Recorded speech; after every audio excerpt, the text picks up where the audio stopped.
It's time now for the life and times of history's greatest horror movie slashers, a brief survival guide with Allie and Jay. Today's subject, Blood Buddy. Tonight, we thought it'd be fun to cover a horror slasher from a movie that was never made. Kinda. It all began when Chucky creator Don Mancini wrote a screenplay in the early to mid-80s. A fan of creepy living toys, he decided to write a horror movie about a killer doll named Buddy. Inspired by his father's background in advertising and the 1983 Cabbage Patch Kid riots. Yeah, that was a thing.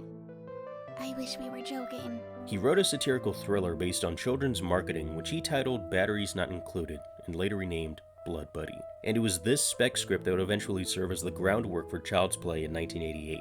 Normally you can find screenplays online, but as far as we can tell, Blood Buddy has never been released to the public and probably never will be. So we're gonna cover what we can gather from interviews, DVD commentaries, and whatever else we find.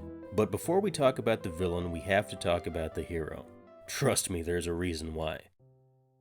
Andy's a lonely little kid living with his workaholic mom Karen, who's always busy at the Kid Co. doll factory. Andy holds a grudge towards her for not being around, but she makes up for it by giving him Kid Co.'s hottest new toy, Buddy. This is how I drew Buddy based on a small snippet of the script seen on a DVD special feature. What's weird is that producer David Kushner drew concept art of Buddy based on the Blood Buddy script, and it looks a hell of a lot like Chucky eventually would. This probably means there were rewrites, but for the sake of spicing things up, we'll stick with this design. And for some reason, the doll has a battery compartment and a pull string. Why would a doll need both? Unless the pull string were an arbitrary aesthetic choice, but I don't think— Stay on track, toy boy. So, you've seen dolls that pee? This one bleeds. Buddy stuffed with goo like Stretch motherfucking Armstrong. And if some dumb kid somehow tears the doll's latex skin, the kid has to go out and buy Buddy Band-Aids. Psst.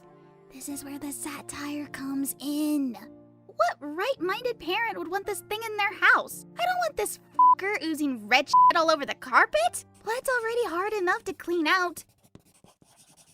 Andy takes advantage of this morbid feature by doing a blood oath, ensuring that Buddy will always be his friend to the end.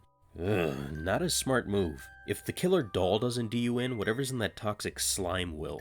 Anyways, all seems well until Andy falls asleep.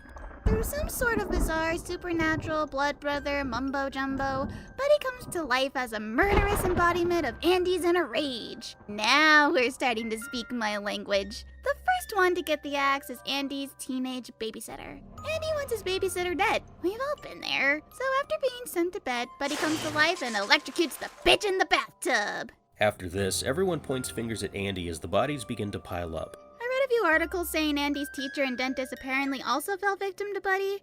I couldn't find the source for these claims. Not saying it's false, but I just couldn't find it. And based on that concept art we mentioned earlier, there might have been a point where Buddy gets burned by a cigarette lighter. You'd think this problem could be pretty easily remedied. Just give the pipsqueak some jolt and throw the little chode in the fireplace. Well, actually, it's not that easy. You remember how Karen finding the batteries and Chucky revealing himself was around the middle of the movie? In Blood Buddy, this was what capped off the third act. Blood Buddy toyed more with the audience, making them unsure whether Andy or Buddy was the true killer. So, only now at the end, Karen comes to find that the doll's been talking with no batteries. Again, a doll with a pull string wouldn't need batteries, but I digress. And the pull string does lead to what would have been a badass scene. Buddy slowly rips it out of his back and tries strangling Karen with it, and as he pulls it out, his squeaky kid voice gets deeper and deeper. By the end, Buddy gets a mind of his own and decides he actually likes living. Somehow. So he tries to kill Andy so that he can live forever. But I guess that doesn't even really matter because Andy and Buddy somehow have a final battle that utilizes toys and games. And sadly, that's really all we know about Blood Buddy. So the question is, would Buddy have packed the same punch as Chucky? Of course, it's impossible to know for sure, but I'm leaning more towards no. Chucky stood out from other killer dolls at the time because of his strong and distinct personality. Buddy has a really cool premise and backstory, but for some reason I just get the impression that whenever he went into action mode, he might have just felt like another killer doll. He might have been iconic in a small cult kind of way, like Dolly Dearest, but I doubt Blood Buddy would have spawned a franchise. But again, we'll never know. But although we didn't get Blood Buddy in 1988, we did sort of see a variation of it in 2019. Yeah, looking back, the Child's Play reboot surprisingly has a lot of similarities. Both are named Buddy, both kill people to protect Andy but then want him gone by the end. They both use their doll features as weapons. I feel the reboot satirizes marketing more than the original ever did. It's actually pretty funny. Huh. And the moral of today's story is, never trust anything with bodily fluids. I'm just glad we got our obligatory Chucky jargon out of the way.